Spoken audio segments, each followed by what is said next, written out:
সাহাবী কাদেরকে বলে? সাহাবী কাদেরকে বলে বলেন? সাহাবী কাদেরকে বলে?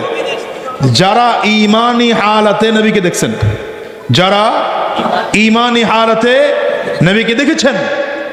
এবং শর্ত আরো লাগানো হয়, যারা ঈমানি হালাতে জমিন থেকে বিদায় হয়েছেন এরা সাহাবী। এরা আচ্ছা, সাহাবীদের মর্যাদা সব থেকে বেশি, সব থেকে বেশি।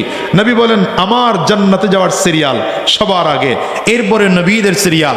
নবীদের যাওয়ার সিরিয়াল যখন শেষ, উম্মতদের সিরিয়াল যখন শুরু হবে, সবার আগে আমার আবু বকরকে জান্নাতের 8টা দরজা খুলে ডাকা হবে।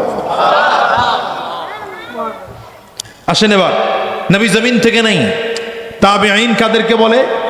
যারা সাহাবীদেরকে ঈমানি হালাতে, কথা বলেন, যারা সাহাবীদেরকে ঈমানি হালাতে দেখেছে, ঈমানি হালাতে জমিন থেকে বিদায় হয়েছে, তারা হলেন তাবেঈন। আবার সাহাবীও জমিন থেকে চলে গেলেন, গোটা পৃথিবীতে এখন তাবেঈন। এখন এই তাবেঈনদেরকে যারা ঈমানি হালাতে দেখেছেন, ঈমানি হালাতে জমিন থেকে বিদায় হয়েছেন, তারা হলেন তবে তাবেঈন।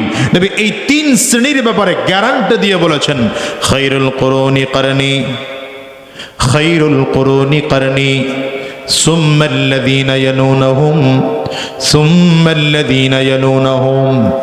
নবী আমার বলেন সব থেকে দামি যুগ হলো আমি নবীর যুগ, সব থেকে দামি যুগ হলো আমি নবীর সাহাবায়ে কেরামদের যুগ। এরপরে দ্বিতীয় নম্বর দামি যুগ হলো তাবেঈনদের যুগ, এরপরে দামি যুগ হলো তবে তাবেঈনদের যুগ। আপনার আমার তুলনায় তাবেঈনদের সম্মান অনেক বেশি, অনেক বেশি। আপনার আমার তুলনায় তবে তাবেঈনদের সম্মান অনেক বেশি, অনেক বেশি। কিন্তু সাহাবায়ে কেরামদের তুলনায় তাবেঈনদের সম্মান কম, তাবেঈনদের তুলনায় তবে তাবেঈনদের সম্মান কম, তবে তাবেঈনদের তুলনায় আইম্মে মুজতাহিদিনদের দাম কম। আবার তুলনা করলে এই দিক থেকে যান, তবে তাবেঈনদের তুলনায় তাবেঈনদের মূল্য বেশি, তাবেঈনদের তুলনায় সাহাবায়ে কেরামদের মূল্য বেশি।